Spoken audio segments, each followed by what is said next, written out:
Microsoft rolled out Windows 10 version 1809 this week, and it's been a total disaster. We've had issues of quality. We've had issues, just issue after issue after issue. I'm here with Ed Bott and Mary Jo Foley to talk about fixing this mess and what we should do.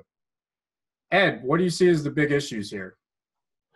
Well, there's really two of them. One is the question of overall quality, and the fact that a bug snuck into the product that deleted users' files that's the most severe category of bug that you can possibly get. And the fact that it made it past testing, even after it had been reported several times in the feedback hub to Microsoft, is a real black eye on Microsoft. And the fact that they had to pull the update just days after releasing it is frankly unprecedented.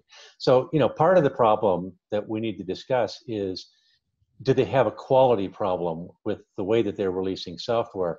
But I think the other issue that fits in there is that even if they do everything perfectly, even if they do all the testing and read all the bug reports and respond to them properly, is it acceptable to their customers, to the people who are using Windows 10, especially in homes and small businesses, to be forced to do a full upgrade every 6 months? That's a good point. I just kind of wonder, I don't know if I don't think they're used to moving at this cadence overall. And I also think Agile's hard. And it also, you have to, take a few quality shots. Mary Jo, what's your take on the quality issue and how do you fix it? I think even if they don't have a giant quality issue, the question is, how many people were actually affected by this known folder redirect bug? I think they said something like 1/100th of 1%. Regardless of that, though, it's about the optics to me. So even if you weren't affected, even if you didn't even start rolling this update out to your customers yet as a large IT shop, you heard about this. And it's got to be in the back of your mind. Is Microsoft having a quality issue? Do they know what they're doing in terms of reliability? Is this sustainable? So I actually wrote a proposal this week on my blog saying maybe they should do what they did back with XPSP2 and have a reset. Back in those days, it was a security reset. Maybe now they need a quality reset. And by a reset, you mean what exactly? I would say at least one of these 2 annual feature updates that they're doing every year should perhaps be just about fit, finish, and fixing the underlying infrastructure and the processes instead of always just feature, feature, feature. I think enterprises would be really happy about that if you said, hey, you know what? Our spring update is our new feature update. Our fall update is our quality update where we just make sure everything works inside the org and inside the product. So Ed, we know they got the 6-month idea from every other cloud vendor, right? I mean, whether it's as soon as the cloud came around, somehow we got onto a 6-month cadence. It's spring, it's fall, you go. Is 6-month updates, is that too much, too little? Well, from a development point of view, it actually works pretty well. And I think, surprisingly, the quality of these spring and fall releases has been generally about as good as Microsoft's ever done with any kind of software. It is difficult to compare it to their more mainstream operating system competitors. Android is on an annual cadence. iOS is on an annual cadence. Mac OS is on an annual cadence. And more importantly, in all 3 of those cases, the updates are optional. You see a new update come out, you can sit and you can watch it for months before you're forced to release it. What Microsoft has done that I think is probably the problem here is that they're forcing it onto machines, especially people using Windows 10 Home who don't have any management controls over it, or people in small businesses who might have Windows 10 Pro or maybe even have Windows 10 Enterprise, but don't really understand how the management tools work. So I'm not opposed to the idea of pushing out new builds every 6 months, but maybe, as I wrote in an article yesterday, maybe the thing to do is to follow the same sort of release schedule that Ubuntu Linux does, where they have builds that come out every 6 months, but most of those are categorized as interim releases, and they're optional updates for people. The long-term releases could be every year or maybe even every 2 years where you're forced to upgrade. That might work better than this forced march of every 6 months. Yeah, I mean, the forced issue is interesting because, like Apple, I feel like they forced me to upgrade. Android, you can just leave whatever's there for almost ever. So, Mary Jo, how do you think they should do this better? Yeah, I think I like the idea that Ed proposed of having home users have an optional have a choice. Basically, do I want both updates? Do I just want one a year? But I don't think Microsoft will do that. And the reason I don't think they will is they are using home users as almost like a fourth ring in their development process. So when they release a new when they release a final build of a Windows 10 feature update, after it's gone through all the insider rings, it then goes to home users. And they're like the guinea pigs. They're like the next ring, right? And so I don't think Microsoft wants to do away with that. I think they want them to be forced to take it so they can kind of act as the last ring before Microsoft says to businesses, okay, now it's all clear. You guys can now implement it. So I'm not sure they'll do away with the forced update just because I think they're using us as testers. Yeah, well, there is an option. I don't see them doing away with that either, largely because, one, it's optics. Like, they want to look like they're upgrading all the time. And that's part of what they sell to consumers to begin with, right? And enterprises, right? It's sort of like, we're your innovation engine. We're always going to be there. And that works until it doesn't. And when it doesn't, it's a brand hit. Exactly. Yeah. So, exactly. So, Ed, what's the risk reward to them in terms of juggling that? Well, the risk, of course, is negative perceptions in the marketplace.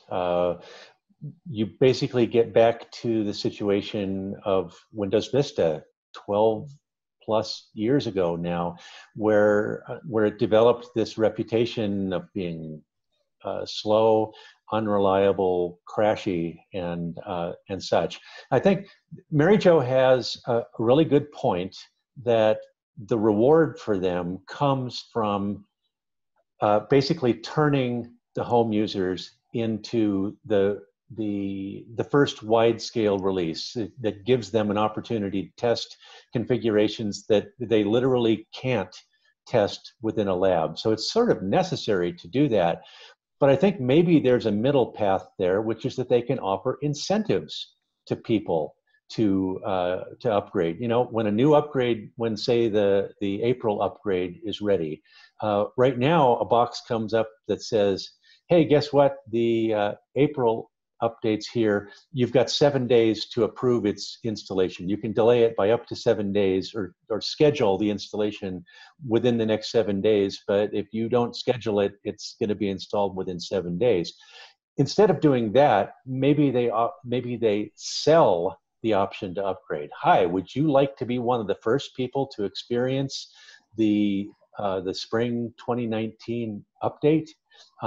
And I think they'll get an awful lot of people who will say yes to that because people do like new things. They won't get 100% coverage. They might not even get 50% coverage, but they'll get millions and millions and millions of PCs. And on top of that, I think they could add incentives. For example, if somebody's already an Office 365 home or personal subscriber, offer to extend their subscription by a month if they agree to install the April 2019 update. There's ways that they can do it, but the idea that everyone, regardless of their wishes has to install this thing, I just don't think is sustainable. Yeah, that seems like it'd be a valid move, because if you got people to opt into these updates and get things earlier, you would also buy yourself some tolerance, right? Because those type of people would be like, yeah, it didn't go so well. And they're willing. Yeah, and you can add support options on top of that, to say, if you experience any problems, here's the phone number that you call. Support professionals are standing by to assist you.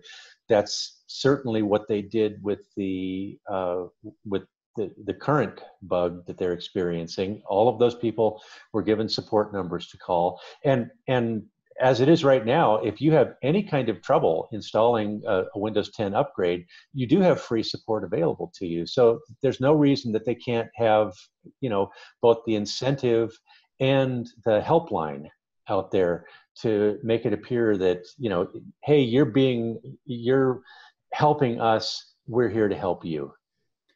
Yeah, the one problem with that is if I have to call support hotline over a weekend, I'm killing somebody. Like if any tech goes bad off hours, I am just livid, because you're just taking away personal time. Well, sure, but this is a thing that you opted into, at least, right. Which is different from a thing that they did to you where you really feel twice as angry because you have to call to fix it over the weekend. Yeah, I wouldn't opt in. So I think though the other thing they can do like this to kind of create the image that they're being responsive is going back to my point about, what about a reliability reset? I mean, some people are going to be against this who work in Windows, because they'll be like, oh, this is egg on our face saying we're not reliable and that we have a quality issue. But other people, like enterprise customers and business customers and small business customers, will say, hey, I love that they're doing this. This is amazing. And I'm really happy that they just took ownership of their issue. They're going to do something for 1 6-month period. Maybe that's one time thing, just like XPSP2 was, and then they're going to move on. I think it would help them a lot to show that they realize there's something that's not working in this Windows as a servicing strategy, and that they were public about the fact that they want to make it right for everybody. That brings me to my last question here, which is, how many features are enough? Too much? Too little? I've updated Windows 10 a few times now, and I can't tell you one thing new they threw into it. Don't even notice. I mean, I guess Cortana does something. I don't know. Cortana who? But generally speaking, I don't know what they've done. So I don't know. What kind of features should they be getting us, and how many and how often? Yeah, I don't know if you can give a definitive number and say 100 or fewer than 100. And I agree with you. A lot of these are kind of under the covers type of features where, it's like we tweaked where this box is located now, or we've added a fluent design to this or that. So they're not always widely viewed features. The one group of features, though, that I think they should not go away from, and that their business customers really care a lot about, are the security features. It doesn't really matter how many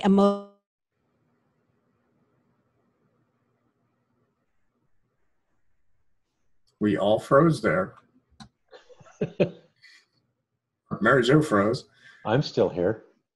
All right. That's crazy. Okay. So Ed, what kind of features should we have going on? Well, the fact that you didn't notice any new features is probably, I think, a sign of success, because it means that whatever incremental changes they're making in there aren't enough to trigger the whole "who moved my cheese" reaction. But I can tell you, there's things like the notifications pane that are dramatically improved over what it was 2 years ago through the course of 4 updates. And those have been little tweaks that are designed to make the notifications pane more useful, less annoying, and those are all based on feedback. So that kind of stuff is good. There's been some other tweaks to the ability to find programs on the start menu. And again, those were things that you don't notice because you click the start button and the menu pops up and it looks basically the same. But for people who dig in and actually use those features, there's a click or two less that they have to do. So the fact that they're making incremental improvements like that, I think is pretty decent. Mary Jo made a decent point, though, I think that we shouldn't lose sight of, which is that features include security improvements and reliability improvements that happen at the architectural level. So those are, and those can go down to the kinds of changes to Windows that, for example, address the heartbleed issue, or that address, meltdown inspector issues in the Intel CPUs. You don't want those kinds of things being delivered with the monthly updates because they have a real potential to mess things up when they're installed as part of an upgrade. But they're also the kind of features that you're not going to notice in day-to-day use, but they're really important. I don't know. When I look at the list of features each release, each 6 months, I'm usually impressed with how long the list is, but I'm also impressed by the fact that there aren't too many things in there that seem trivial to me. They've done a pretty good job of balancing those things out. All right. Mary Jo, your cat hit escape or something, didn't it? Yep, he did. That's exactly what just happened. So final word on features before you were rudely cut off by your cat. Yeah, sorry about that. So I think they need to, unless they do this pause again for reliability and quality, when I think they should just put everybody and all hands on that task of fixing the processes and the infrastructure. I think after that, you make sure you have security updates in every release that you do, because that's what your business customers really want. Have manageability updates. Some of these other features they've added, like emoticons and things like that, it's like, okay, nice to have, but not really must have. And I think it's important for Microsoft to remember they may in some ways be competing with iOS and Android, but this is a desktop operating system, not a phone operating system first and foremost. So they need to think about features that matter to people in a work environment on a desktop around productivity, and not get all caught up in, how many new this or that do we have compared to iOS. All right. Well, thanks for joining us, guys.